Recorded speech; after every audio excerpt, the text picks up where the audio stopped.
जय माता दी दोस्तों, जय श्री हरि। स्वागत है आपका हमारी YouTube चैनल अभव्या वर्ल्ड में।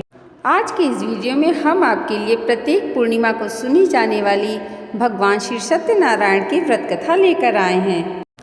एक समय की बात है, नैमिषारण्य तीर्थ में सौनकादि 88,000 ऋषियों ने भी सूत जी से पूछा, हे प्रभु, इस कलयुग में वेद विद्या रहित मनुष्यों को प्रभु भक्ति किस प्रकार मिल सकती है तथा उनका उद्धार कैसे होगा।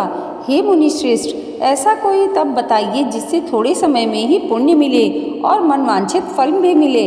इस प्रकार की कथा सुनने की हम इच्छा रखते हैं। सर्वशास्त्रों से ज्ञाता सूत जी बोले, हे वैष्णव पूज्य, आप सभी ने प्राणियों के हित की बात पूछी है, इसलिए मैं एक ऐसे श्रेष्ठ व्रत को आप लोगों को बताऊंगा जिसे नारद जी ने लक्ष्मी नारायण से पूछा था और लक्ष्मीपति ने मुनि श्रेष्ठ नारद जी से कहा था। आप सब इसे ध्यान से सुनिए।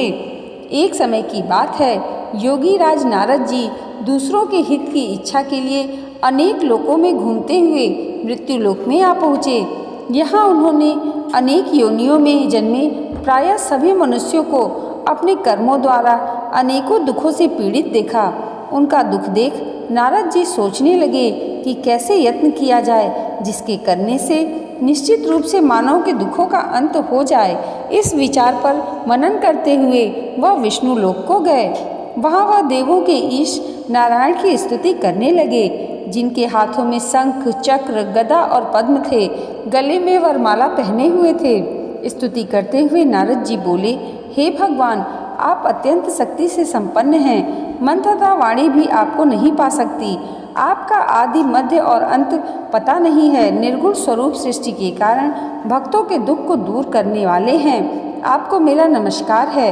नारद जी की स्तुति सुन विष्णु भगवान बोले, हे मुनि श्रेष्ठ, आपके मन में क्या बात है? आप किस काम के लिए पधारे हैं, उसे निसंकोच कहिए।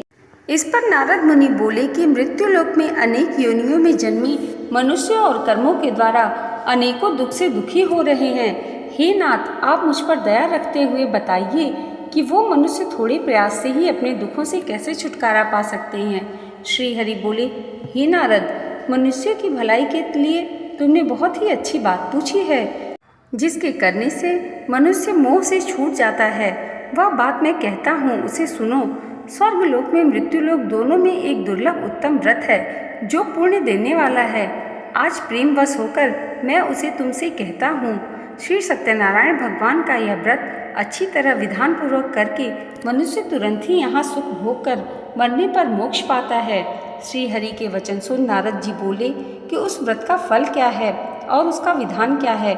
यह व्रत किसने किया था? इस व्रत को किस दिन करना चाहिए? सभी कुछ विस्तार से बताइए। नारद जी की बात सुनकर श्री हरि बोले, दुख व शोक को दूर करने वाला, यह सभी स्थानों पर विजय दिलाने वाला, मानव को भक्ति व श्रद्धा के साथ शाम को श्री सत्यनारायण की पूजा धर्मपरायण होकर ब्राह्मणों व बंधुओं के साथ करनी चाहिए। भक्ति भाव से ही नैवेद्य, केले का फल, घी, दूध और गेहूं का आटा सवाए लें। गेहूं के स्थान पर साठी का आटा, शक्कर तथा गुड़ लेकर वह सभी भक्षण योग्य पदार्थों को मिलाकर भगवान का भोग लगाएं। ब्राह्मणों सहित बंधुओं बांधवों को भी भोजन कराएं। उसके बाद स्वयं भोजन करें। भजन कीर्तन के साथ भगवान की भक्ति में लीन हो जाएं। इस तरह से सत्यनारायण भगवान का यह व्रत करने पर मनुष्य की सारी इच्छाएं निश्चित रूप से पूरी होती हैं। इस कलिकाल अर्थात कलयुग में मृत्यु लोक में मोक्ष का यही सबसे सरल उपाय बताया गया है। सूत जी बोले, हे ऋषियों, जिसने पहले समय में इस व्रत को किया था उसका इतिहास कहता हूँ, ध्यान से सुनो। सुंदर काशीपुर नगरी में एक अत्यंत निर्धन ब्राह्मण रहता था। भूख प्यास से परेशान वह धरती पर घूमता रहता था। ब्राह्मणों से प्रेम करने वाले भगवान ने एक दिन ब्राह्मण का वेश धारण कर उसके पास जाकर पूछा, हे विप्र, नित्य दुखी होकर तुम पृथ्वी पर क्यों घूमते हो? दीन ब्राह्मण बोला, मैं निर्धन ब्राह्मण हूँ, भिक्षा के लिए धरती पर घूमता हूँ। हे भगवान, यदि आप इसका कोई उपाय जानते हो तो बताइए। वृद्ध ब्राह्मण कहता है कि सत्यनारायण भगवान मनोवांछित फल देने वाले हैं, इसलिए तुम उनका पूजन करो। इसे करने से मनुष्य सभी दुखों से मुक्त हो जाता है। वृद्ध ब्राह्मण बनकर आए सत्यनारायण भगवान उस निर्धन ब्राह्मण को व्रत का सारा विधान बताकर निरंतर ध्यान हो गए। ब्राह्मण मन ही मन सोचने लगा कि जिस व्रत को वृद्ध ब्राह्मण करने को कह गया है मैं उसे जरूर करूँगा। यह निश्चय करने के बाद उसे रात में नींद नहीं आई। वह सवेरे उठकर सत्यनारायण भगवान के व्रत का निश्चय कर भिक्षा के लिए चला गया। उस दिन निर्धन ब्राह्मण को भिक्षा में बहुत धन मिला, जिससे उसने बंधु बांधवों के साथ मिलकर श्री सत्यनारायण भगवान का व्रत संपन्न किया। भगवान सत्यनारायण का व्रत संपन्न करने के बाद वह निर्धन ब्राह्मण सभी दुखों से छूट गया और अनेक प्रकार की संपत्तियों से युक्त हो गया। उसी समय से यह ब्राह्मण हर माह इस व्रत को करने लगा। इस तरह से सत्यनारायण भगवान के व्रत को जो मनुष्य करेगा वह सभी प्रकार के पापों से छूटकर मोक्ष को प्राप्त होगा। जो मनुष्य इस व्रत को करेगा वह भी सभी दुखों से मुक्त हो जाएगा। सूत जी बोले कि इस तरह से नारद जी से नारायण जी ने कहा, श्री सत्यनारायण भगवान को मैंने तुमसे कहा, हे विप्रो मैं अब और क्या कहूँ। ऋषि बोले, हे मुनिवर, संसार में उस विप्र से सुनकर और किस किसने इस व्रत को किया, हम सब इस बात को सुनना चाहते हैं। इसके लिए हमारे मन में श्रद्धा का भाव है। सूत जी बोले, हे मुनियों, जिसने इस व्रत को किया है वे सब सुनो। एक समय वहीं विप्र धन व ऐश्वर्य के अनुसार अपने बंधु बांधवों के साथ इस व्रत को करने को तैयार हुआ। उसी समय एक लकड़ी बेचने वाला बूढ़ा आदमी आया और लकड़ियां बाहर रखकर अंदर ब्राह्मण के घर में गया। प्यास से दुखी वह लकड़हारा उनको व्रत करते देख विप्र को नमस्कार कर पूछने लगा कि आप यह क्या कर रहे हैं। तो उन्होंने बताया कि व्रत कर रहा हूँ तथा इसे करने से क्या फल मिलेगा, कृपया मुझे बताइए। ब्राह्मण ने कहा कि सब मनोकामनाओं को पूरी करने वाला यह सत्यनारायण भगवान का व्रत है। इनकी कृपा से ही मेरे घर में धन धान्य आदि की वृद्धि हुई है। विप्र से सत्यनारायण व्रत के बारे में जानकर लकड़हारा बहुत प्रसन्न हुआ। चरणामृत लेकर वह प्रसाद खाने के बाद वह अपने घर गया। लकड़हारे ने अपने मन में संकल्प लिया कि आज लकड़ी बेचने से जो धन मिलेगा उसी से श्री सत्यनारायण भगवान का व्रत करूंगा। मन में इस विचार को ले बूढ़ा आदमी सिर पर लकड़ियां रख उस नगर में बेचने गया जहां धनी लोग ज्यादा रहते थे। उस नगर में उसे अपनी लकड़ियों का दाम पहले से 4 गुना अधिक मिला। बूढ़ा प्रसन्नता के साथ दाम लेकर केले, शक्कर, घी, दूध, दही और गेहूं का आटा ले और सत्यनारायण भगवान के व्रत की अन्य सामग्री लेकर अपने घर गया। वहां उसने अपने बंधु बांधवों को बुलाकर विधि विधान से सत्यनारायण भगवान का पूजन और व्रत किया। इस व्रत के प्रभाव से वह बूढ़ा लकड़हारा धन, पुत्र आदि से युक्त होकर संसार के समस्त सुख भोग अंतकाल में वैकुंठ धाम को चला गया। बोलिए श्री सत्यनारायण भगवान की जय। सूत जी बोले, हे श्रेष्ठ मुनियों, अब आगे की कथा कहता हूँ। पहले समय में उल्कामुख नाम का एक बुद्धिमान राजा था। वह सत्य वक्ता और जितेंद्रिय था। प्रतिदिन देव स्थानों पर जाता और निर्धनों को धन देकर उनके कष्ट दूर करता था। उसकी पत्नी कमल के समान मुख वाली तथा सती साध्वी थी। भद्रशिला नदी के तट पर उन दोनों ने श्री सत्यनारायण भगवान का व्रत किया। उसी समय साधु नाम का एक वैश्य आया। उसके पास व्यापार करने के लिए बहुत सा धन भी था। राजा को व्रत करते देख वह विनय के साथ पूछने लगा, हे राजन, भक्ति भाव से पूर्ण होकर आप यह क्या कर रहे हैं? मैं सुनने की इच्छा रखता हूँ, तो आप मुझे बताइए। राजा बोला, हे साधु, अपने बंधु बांधवों के साथ पुत्रादि की प्राप्ति के लिए यह महाशक्तिमान श्री सत्यनारायण भगवान का व्रत व पूजन कर रहा हूँ। राजा के वचन सुन साधु आदर से बोला, हे राजन, मुझे इस व्रत का सारा विधान कहिए। आपकी कथानुसार मैं भी इस व्रत को करूँगा। मेरी भी संतान नहीं है और इस व्रत को करने से निश्चित रूप से संतान की प्राप्ति होगी। राजा से व्रत का सारा विधान सुन व्यापार से निवृत्त हो वह अपने घर गया। साधु वैश्य ने अपनी पत्नी को संतान देने वाले इस व्रत का वर्णन कह सुनाया और कहा कि जब मेरी संतान होगी तब मैं इस व्रत को करूँगा। साधु ने इस तरह के वचन अपनी पत्नी लीलावती से कहे। एक दिन लीलावती पति के साथ आनंदित हो सांसारिक धर्म में प्रवृत्त होकर सत्यनारायण भगवान की कृपा से गर्भवती हुई। 10वें महीने में उसके गर्भ से एक सुंदर कन्या का जन्म हुआ। दिनों दिन वह ऐसे बढ़ने लगी जैसे कि शुक्ल पक्ष का चंद्रमा बढ़ता हो। माता पिता ने अपनी कन्या का नाम कलावती रखा। एक दिन लीलावती ने मीठे शब्दों में अपने पति को याद दिलाया कि आपने सत्यनारायण भगवान के जिस व्रत को करने का संकल्प किया था उसे करने का समय आ गया है। आप इस व्रत को करिए। साधु बोला, हे विप्रे, इस व्रत को मैं उसके विवाह पर करूँगा। इस प्रकार अपनी पत्नी को आश्वासन देकर वह नगर को चला गया। कलावती पिता के घर में रह वृद्धि को प्राप्त हो गई। साधु ने एक बार नगर में अपनी कन्या को सखियों के साथ देखा तो तुरंत ही दूत को बुलाया और कहा कि मेरी कन्या के योग्य वर देखकर आओ। साधु की बात सुनकर दूत कंचन नगर में पहुंचा और वहां देखभाल कर लड़की के सुयोग्य वणिक पुत्र को ले आया। सुयोग्य लड़के को देख साधु ने बंधु बांधवों को बुलाकर अपनी पुत्री का विवाह कर दिया। लेकिन दुर्भाग्य की बात ये कि साधु ने अभी भी श्री सत्यनारायण भगवान का व्रत नहीं किया। इस पर श्री भगवान क्रोधित हो गए और श्राप दिया कि साधु को अत्यधिक दुख मिले। अपने कार्य में कुशल साधु बनिया जमाई को लेकर समुद्र के पास स्थित होकर रत्नासारपुर नगर गया। वहां जाकर दामाद ससुर दोनों मिलकर चंद्रकेतु राजा के नगर में व्यापार करने लगे।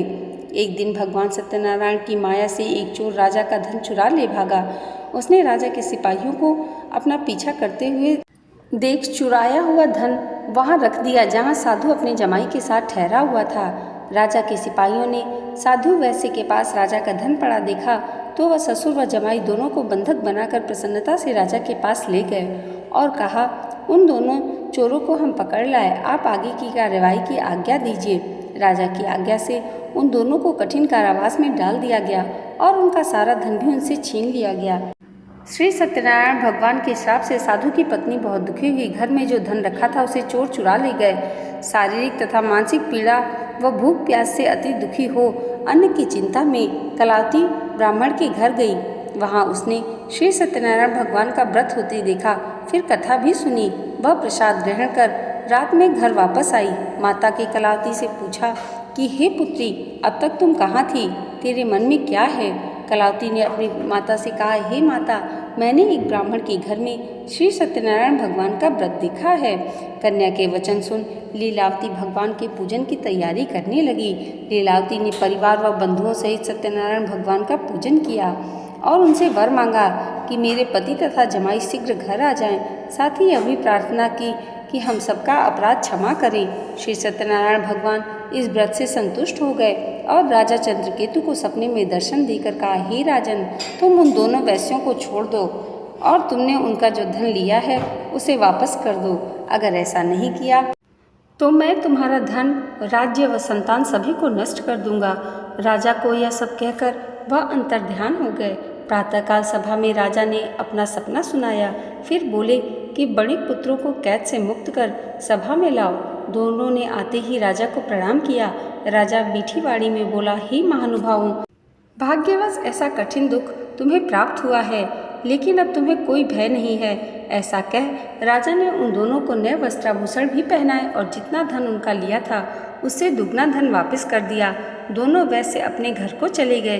बोलिए श्री सत्यनारायण भगवान की जय। सूत जी बोले, वैश्य ने मंगलाचार कर अपनी यात्रा आरंभ की और अपने नगर की ओर चल दिए।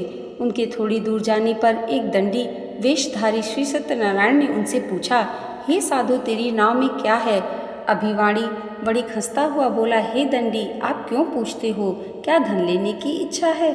मेरी नाव में तो बेल व पत्ते भरे हुए हैं। वैश्य के कठोर वचन सुन भगवान बोले, तुम्हारा वचन सत्य हो। दंडी ऐसे वचन कह वहां से दूर चले गए। कुछ दूर जाकर समुद्र के किनारे बैठ गए। दंडी के जाने के बाद साधु वैश्य ने नृत्य क्रीड़ा के पश्चात नाव को ऊंची उठते देखकर अचंभा माना और नाव में बेल पत्ते आदि देख वह मूर्छित हो जमीन पर गिर पड़ा। मूर्छा खुलने पर वह अत्यंत शोक में डूब गया। तब उसका दामाद बोला कि आप शोक ना मनाएं, यह दंडी का शाप है, इसलिए हमें उनकी शरण में जाना चाहिए, तभी हमारी मनोकामना पूरी होगी। दामाद की बात सुनकर वह दंडी के पास पहुंचा और अत्यंत भक्तिभाव से नमस्कार कर बोला, मैंने आपसे जो असत्य वचन कहे थे उसके लिए मुझे क्षमा कर दे। ऐसा कहकर महान शोकातुर हो रोने लगा। तब दंडी भगवान बोले, हे वणिक पुत्र, मेरी आज्ञा से बार बार तुम्हें दुख प्राप्त होता है, तू मेरी पूजा से विमुख हुआ। साधु बोला, हे भगवान, आपकी माया से ब्रह्मा आदि देवता भी आपके रूप को नहीं जानते, तब मैं अज्ञानी कैसे जान सकता हूँ? आप प्रसन्न होइए, अब मैं समर्थ के अनुसार आपकी पूजा करूँगा। मेरी रक्षा करो और पहले के समान नौका में धन भर दो। साधु वैश्य के भक्तिपूर्वक वचन सुनकर भगवान प्रसन्न हो गए और उनकी इच्छा अनुसार वरदान देकर अंतर्ध्यान हो गए। ससुर जमाई जब नाव पर आए तो नाव धन से भरी हुई थी। फिर वहीं अपने अन्य साथियों के साथ सत्यनारायण भगवान का पूजन कर अपने नगर को चल दिए। जब नगर के नज़दीक पहुँचे तो दूत को घर पर खबर करने के लिए भेज दिया। दूत साधु की पत्नी को प्रणाम कर कहता है, मालिक अपने दामाद सहित नगर के निकट आ गए हैं। दूत की बात सुन साधु की पत्नी लीलावती ने बड़े हर्ष के साथ सत्यनारायण भगवान का पूजन कर अपनी पुत्री कलावती से कहा, मैं अपने पति के दर्शन को जाती हूँ, तू कार्य पूरा कर शीघ्र आ जा। माता के ऐसे वचन सुन कलावती जल्दी ही में प्रसाद छोड़ अपने पति के पास चली गई। प्रसाद की अवज्ञा के कारण श्री सत्यनारायण भगवान रुष्ट हो गए और नाव सहित उसके पति को पानी में डुबो दिया। कलावती अपने पति को वहां न पाकर रोती हुई जमीन पर गिर गई। नौका को डूबा हुआ देख व कन्या को रोता देख साधु दुखी होकर बोला, हे प्रभु, मुझसे तथा मेरे परिवार से जो भूल हुई है उसे क्षमा करें। साधु के दीन वचन सुनकर श्री सत्यनारायण भगवान प्रसन्न हो गए और आकाशवाणी हुई, हे साधु, तेरी कन्या मेरे प्रसाद को छोड़कर आई है, इसलिए उसका पति अदृश्य हो गया है। यदि वह घर जाकर प्रसाद खाकर लौटती है तो इसे इसका पति अवश्य मिलेगा। ऐसी आकाशवाणी सुन कलावती घर पहुंचकर प्रसाद खाती है और फिर आकर अपने पति के दर्शन करती है। इसके बाद साधु अपने बंधु बांधवों सहित श्री सत्यनारायण भगवान का विधि विधान से पूजन करता है। इस लोक का सुख भोग व अंत में स्वर्ग को जाता है। बोलिए श्री सत्यनारायण भगवान की जय। सूत जी बोले, हे ऋषियों, मैं और भी एक कथा सुनाता हूँ, उसे भी ध्यानपूर्वक सुनो। प्रजापालन में लीन तुंगध्वज नाम का एक राजा था। उसने भी भगवान का प्रसाद त्याग कर बहुत ही दुख प्राप्त किया। एक बार वन में जाकर वन्य पशुओं को मारकर वह बड़ के पेड़ के नीचे आया। वहां उसने ग्वालों को भक्ति भाव से अपने बंधुओं सहित सत्यनारायण भगवान का पूजन करते देखा। अभिमानवश राजा ने उन्हें देखकर भी पूजा स्थान में नहीं गया और ना ही उसने भगवान को नमस्कार किया। ग्वालों ने राजा को प्रसाद दिया, लेकिन उसने वह प्रसाद नहीं खाया और प्रसाद को वहीं छोड़ वह अपने नगर को चला गया। जब वह नगर में पहुंचा तो वहां सब कुछ तहस नहस हुआ पाया तो वह शीघ्र ही समझ गया यह सब भगवान ने ही किया है। वह दोबारा ग्वालों के पास पहुंचा और विधि पूर्वक पूजा किया और प्रसाद खाया तो श्री सत्यनारायण भगवान की कृपा से सब कुछ पहले जैसा हो गया। दीर्घ काल तक सुख भोगने के बाद मरणोपरांत उसे स्वर्ग लोक की प्राप्ति हुई। जो मनुष्य परम दुर्लभ इस व्रत को करेगा, भगवान सत्यनारायण की अनुकंपा से उसे धन धान्य की प्राप्ति होगी। निर्धन धनी हो जाता है और भयमुक्त हो जीवन जीता है।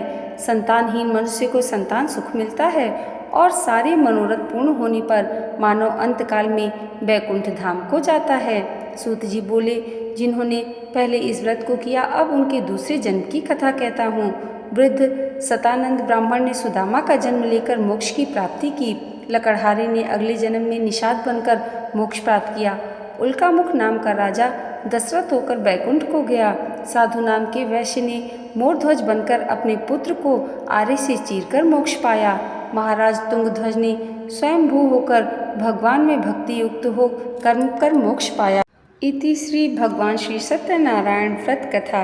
बोलिए श्री सत्यनारायण भगवान की जय। दोस्तों, आज की ये वीडियो अगर आपको अच्छी लगी हो तो कमेंट बॉक्स में जय श्री सत्यनारायण जरूर लिखिएगा और इसे लाइक और हमारे चैनल पर पहली बार आए हैं तो सब्सक्राइब करना मत भूलिएगा।